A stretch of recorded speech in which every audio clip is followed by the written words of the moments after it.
Üdvözlök mindenkit, a mostani videó témája, honnan lehet tudni, hogy ez az utolsó narcisztikus eldobása végleges. A narcisztikus személyiségzavar az olyan ciklusokban nyilvánul meg, amelyek magukban foglalják az idealizációt, leértékelést, az eldobást, majd az újraközeledést, a visszaporszívózás szakaszait, de valójában hogyan lehet felismerni, honnan lehet tudni, hogy mikor történik meg az utolsó eldobás. A narcisztikus kapcsolatok ciklusai, tehát a narcisztikus kapcsolatok azok 3 fő ciklusból állnak.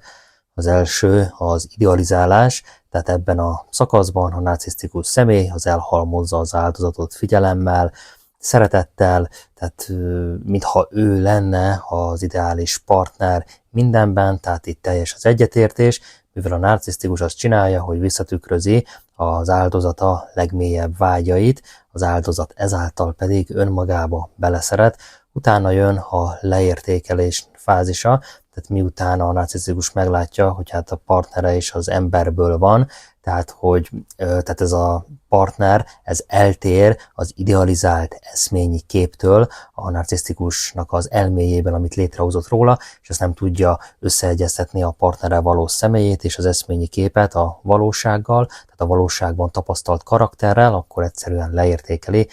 Itt már ebben a szakaszban gyakori a gázlángozás, az állandó kritika, degradációk, dühkitörések, majd utána, ezután a leértékelés után az eldobás szakasza, tehát végül a narcisztikus az eldobja az áldozatot, mintha már abszolút nem lenne rá semmi szüksége, tehát úgy eldobja, mint egy darab zsebkendőt, de az eldobás ez pedig nem mindig jelent egy végleges eldobást, hanem lehet érzelmi vagy fizikai távolságtartás is egy bizonyos időre. Az utolsó eldobás jelei. Az utolsó eldobásnak a felismerése az nagyon nehéz, mivel a narcisztikusok hát nagyon is hajlamosak tehát visszatérni időről időre, különösen ha az új partnere az nem válik be, és néhány jel, amely arra utalhat, hogy az eldobás végleges. Az utolsó eldobás az akkor következik be, amikor a narcisztikus az egy új és egy állandó struktúrába kerül, például egy házasságba. Az is lehetséges, hogy új társadalmi világba lépnek, amelyek távol tartja őket a korábbi partnerüktől, hogy miért nem kísérel meg egy narcisztikus több visszaporszívózást, hooveringet egy korábbi partnerére. Én erről már csináltam egy videót, ennek a videónak a végére majd beteszem, akit érdekel, az meg tudja tekinteni.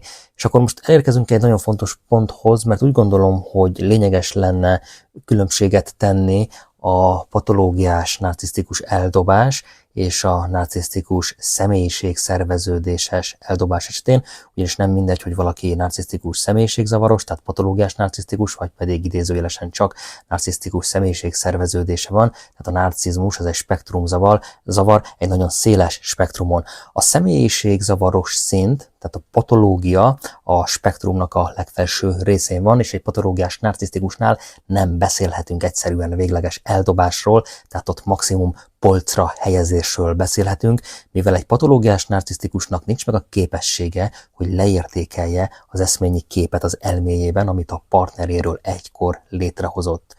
Aki most nem igazán érti, hogy miről is beszélek pontosan, az nézze meg az erről készült videómat, majd beteszem ennek a videónak a végére. Tehát patológiás narcizmus esetén nem beszélhetünk végleges eldobásról, mert egy patológiás narcisztikusnál nincs végleges eldobás, tehát sosem dobnak el senkit végleg. Tehát ez a személyiségzavaros spektrum, de az embereknek a túlnyomó része az nem patológiás narcisztikussal találkozik, hanem olyan személyekkel, akiknek idézőjelesen csak narcisztikus személyiségszerveződésük van, tehát nem érik el a patológiás szintet a narcizmus spektrumon. A személyiségszerveződéses narcisztikus is rettentően káros a környezetére, tehát rombolja, ő is ugyanúgy egy diszfunkcionális dinamikát hoz létre a kapcsolatában, de mégis merőben más egy patológiás narcisztikushoz képest, Úgy gondolom, hogy ennek tisztázása véget a jövőben fog készíteni egy részletes videót, hogy milyen fő különbségek, milyen fő ismérvek vannak a narcisztikus személyiségzavar és a narcisztikus személyiségszerveződés között. Tehát, mint már mondtam, az emberek többsége az nem patológiás narcisztikussal találkozik, hanem személyiségszerveződésessel. Azt kell tudni, hogy a patológiás narcisztikusnál nincs végleges eldobás, mivel az elméjében létrehozott eszményi kép az fixálódott, stabil, ezt nem tudja leértékelni, eldobni. Ennek ellenére ez nem azzal egyenlő, hogy ők állandóan próbálkoznak minden ex-partnerüknél, mert sok esetben egy patológiás narcisztikus sem próbálkozik különböző okok miatt.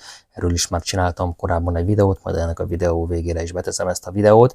Tehát valami olyasmi a címe, azt hiszem, hogy miért nem kísérel meg hooveringet, tehát visszaporszívózást egy narcisztikus, de majd megkeresem. Tehát van úgy, hogy egy patológiás narcisztikus sem kísérel meg hooveringet, és akkor tulajdonképpen ezt nevezhetjük náluk végleges eldobásnak, de ha szigorúan vesszük, és tudjuk, hogy a patológiás narcisztikus a partneréről kialakított eszményi képektől egyszerűen sosem tud megszabadulni végleg, akkor nem beszélhetünk narcisztikus patológiánál végleges eldobásról, mert az eszményi kép a fejükben az halálukig él, és szent, sértetetlen minden korábbi partnerükről. A narcisztikus személyiség szerveződése személyeknél viszont nincs ilyen, tehát náluk nincsen eszményi kép fixáció, nincsen náluk kőbevésett narcisztikus dinamika sem, tehát idealizáció, leértékelés, eldobás, hoovering, tehát ők nem követik ezeket a dinamikákat.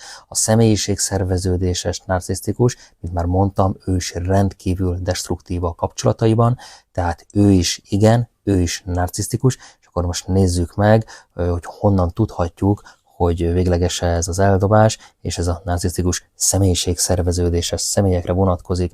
Tehát első, új állandó kapcsolat, főként házasság. Ha ez a narcisztikus, tehát ez egy új tartós kapcsolatba lép, különösen ha valakivel házasságot is köt, akkor ez egy nagyon erős jel lehet arra, hogy végleg tovább lépett. Az új partnerrel való elköteleződés és új életforma kialakítása kevésbé valószínűvé teszi, hogy majd visszatér az előző kapcsolatához.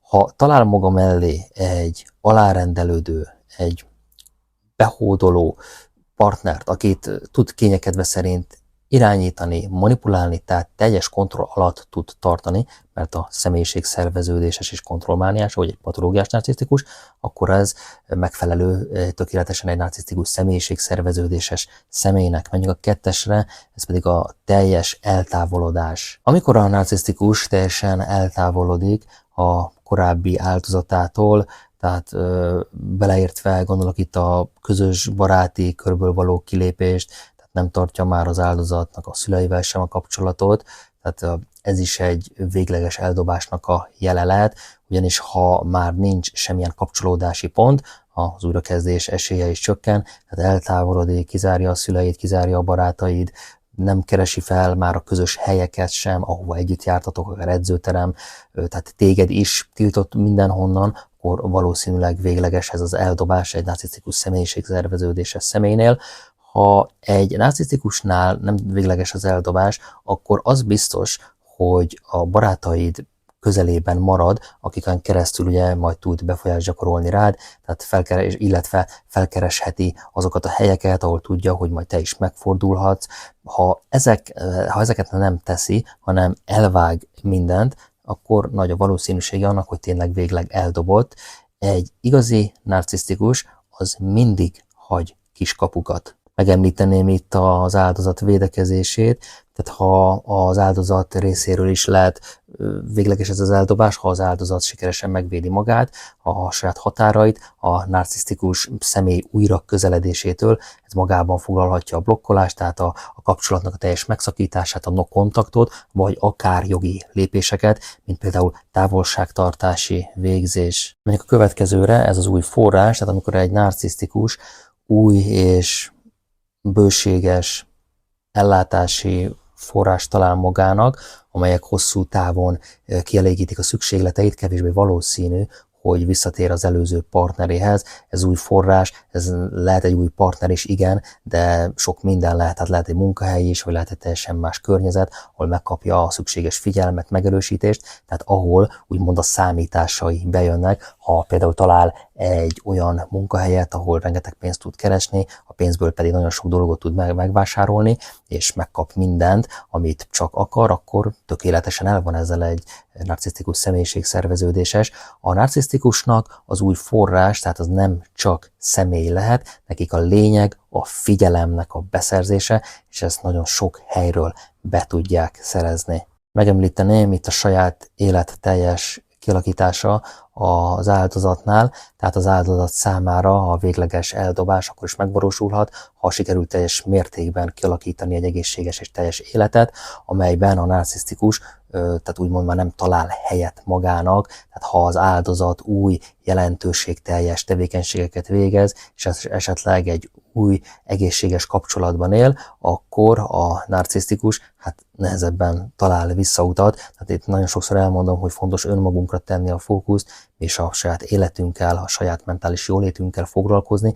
ezzel egyszerűen nem tud mit kezdeni egy narcisztikus. Ha viszont depressziósak vagyunk, gyengék vagyunk, nem tudunk határokat húzni, az nagyon is kedvez egy narcisztikusnak. Ha viszont fejlesztjük önmagunkat, tudunk határokat húzni, kitartani mellette, akkor ezt látván a narcisztikus az véglegesen lemond rólunk. Azt látja, hogy egy egészséges, boldog életet élsz, mondjuk mással, és nem foglalkozol vele, akkor nem fog csinálni semmit. Mondjuk a következőre narcisztikus bűntudata és szégyene.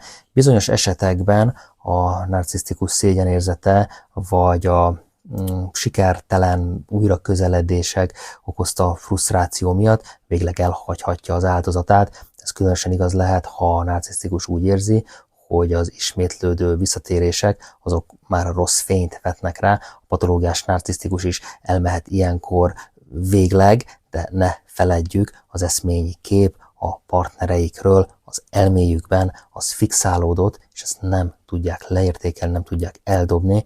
Ez a legnagyobb büntetésük Sam Vaknin szerint. Végül itt még egy-két mondatban beszélnék a külső kényszerítő erőkről, tehát végül a külső tényezők, mint jogi eljárások, távolságtartási végzések, vagy más hatósági intézkedések is nagyban hozzájárulhatnak ahhoz, hogy a narcisztikus az végleg eltávolodjon. A végleges eldobásnak a felismerése, ez egy igen nehéz és összetett folyamat, de az önvédelem, az önértékelésünknek a megerősítése és az új egészséges élet kialakítása, ezek úgy gondolom kulcsfontosságúak. Az áldozatoknak fontos, hogy felismerjék a saját értéküket, és egy olyan életet építsenek, amelyben a narcisztikus egyszerűen már nem talál helyet magának. Köszönöm a figyelmet, ha informatívnak találtad, akkor nyomj egy lájkot, csatornámon pedig már nagyon sok videó van, több mint 300, lehet, hogy valamelyik kérdésedre megtalálod a választ, nézz szét.